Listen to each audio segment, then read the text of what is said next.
Hotel میں نا ایک بابا جی برتن مانجتے تھے، بوڑھے آدمی تھے، 70 سال کے قریب عمر تھی. ان کا ایک بیٹا تھا، ایک بہو تھی، ایک پوتا تھا، لیکن وہ بیچارے بیٹا بیمار رہتا تھا تو لہٰذا وہ خود مزدوری کرتے. کہتی ہیں ایک دن وہ بابا جی میرے پاس آئے، کہنے لگے میم صاحبہ 2-4 دن کی چھٹی چاہیے. تو میں نے کہا خیریت ہے؟ کہنے لگے میڈم میرا بیٹا فوت ہو گیا. بیٹا، آپ کو پتہ ہے باپ کا جنازہ پڑھنا آسان ہے، بیٹے کا جنازہ اٹھانا بڑا مشکل کام. کہتی ہے میں کچھ لکھ رہی تھی، میرے ہاتھ سے قلم گر گیا. میں نے خود گاڑی بھیجی، بابا جی گاؤں چلے گئے جہاں وہ رہتے تھے. کہتی 2-3 دن کے بعد میں اور میرا شوہر گئے تو رستے میں ہم باتیں کر رہے تھے کہ کیا تعزیت کریں گے. ایک ہی بیٹا تھا، کوئی رشتہ دار بھی نہیں، تو اس کی تو کائنات اجڑ گئی، کن لفظوں سے اسے تعزیت کیا کہیں گے.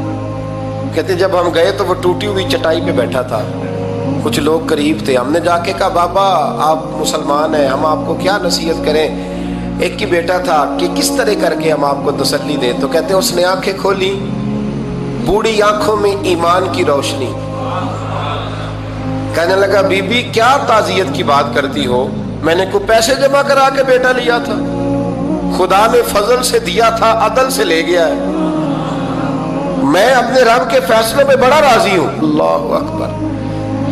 وہ خاتون کہتی ہے کہ وہ بابا جی سے میں نے کہا کہ چلو آپ 1 مہینے کی چھٹی کر لے. تو کہنے لگا نہیں میڈم میں مسلمان ہوں، مفت کی روٹی نہیں کھاتا، مزدوری کر کے کھاتا ہوں، میں انشاءاللہ 2-3 دن کے بعد کام پہ آ جاؤں گا. کہتے ہیں وہ چند دنوں کے بعد آ گیا. اللہ کی قدرت کے ابھی 2-3 ماہ گزرے تھے پھر آیا. میڈم چھٹی چاہیے کچھ دنوں کی. میں نے کہا خیریت ہے؟ کہنے لگے وہ میری بہو بھی ہارٹ اٹیک سے فوت ہو گئی. کہتے اب میں بھی تڑپ گئی اور عیسائی ہو کہ میری آنکھوں میں آنسو آ گئے. میں نے کہا گھر کا دروازہ بند ہو گیا، اب یہ بیچارہ کیا کرے گا. وہ اپنے شوہر کے غم میں ہارٹ اٹیک سے فوت ہو گئی. کہتے ہم پھر 2-3 دن کے بعد تعزیت کے لیے گئے، پھر ٹوٹی ہوئی چٹائی، بوڑھا نہ اپنی انگلیوں سے زمین پر کچھ بنا رہا. کہتے قریب گئی اور میں نے جا کے کہا بابا اب تو تسلی آپ نے خود ہی کرنی ہے، جو نظام تھا وہ تو ہو گیا. تو کہتے ہیں پھر اس نے آنکھیں کھولی، آسمان کی طرف دیکھا تو کہنے لگا بیٹی کوئی پریشانی نہیں، میرا بیٹا بغیر شادی کے بھی تو فوت ہو ہی سکتا تھا نا، بس میرے مالک نے جب چاہا جیسے چاہ ہوا. میں انشاءاللہ 2-4 دن کے بعد کام پہ آؤں گا. یہ میرا 3-4-5 سال کا پوتا ہے، ابھی اسکول داخل ہوا ہے، میں ساتھ لے آؤں گا، وہاں میرے ساتھ اوپر کوارٹر میں جہاں میں رہتا ہوں یہ بھی رہے گا. کبھی کبھی میں دیکھتی چھت پہ کھڑے ہو کے کہ دادا گھوڑا بنا ہوا ہے اور پوتا سواری کر رہا ہے. وہ سویرے اٹھتا اس کو سکول چھوڑ کے آتا، شام کو لے کے آتا، پیار کرتا، محبت کرتا.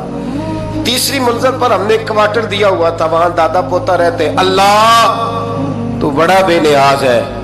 کہتی ہے اقبال ایک دن نا پوتا اوپر والی منزل پہ کھیل رہا تھا، اس کا پیر پھسلا، وہ گردن کے بل زمین پہ گرا. مجھے خبر ہوئی تو میں دوڑی، ایمبولینس منگائی. خون سے لتھڑے ہوئے اس بچے کو دادے نے اپنی گود میں رکھا. اور جب ہم ہسپتال کی طرف گئے تو ہاسپٹل بعد میں آیا، جناب اسرائیل پہلے آ گئے اور کہتے ہیں وہ گود میں دم توڑ گیا.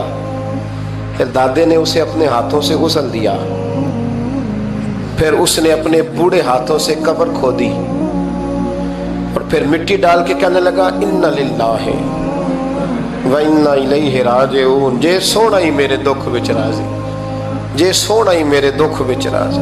پھر سکھ نو چلے ڈاواں. کہتے ہیں وہ مٹی ڈالی اس نے اور جب وہ واپس پلٹا تو میں بازو سے تھام کے ہوٹل قریب لائی اور میں نے اس کے قریب کہا کہ بابا تو ٹوٹ گیا ہے، تو بکھر گیا ہے. تو کہتے ہیں یوں اس نے ہاتھ رکھے اور یوں آنسو چھٹک دیے. کہنے لگا میڈم کیوں میرے اندر کوئی عقیدہ نہیں، میں کوئی لوارث ہوں، میرا کوئی رب نہیں، میں کیوں پریشان رہوں گا، میں تو پکا ہوا پھل ہوں. تھوڑے دن گزرے کہ قبر میں جاؤں گا اور جب جنت میں جاؤں گا تو اللہ میری بیٹے سے بھی ملاقات کرائے گا، میرے پوتے سے بھی ملاقات کرائے گا، میرا رب ساری ملاقاتیں کرا دے گا. میں اپنے اللہ کی رضا پہ بڑا راضی ہوں. وہ خاتون کہتی ہے میرا اور میرے شوہر کا کلیجہ پھٹنے لگا.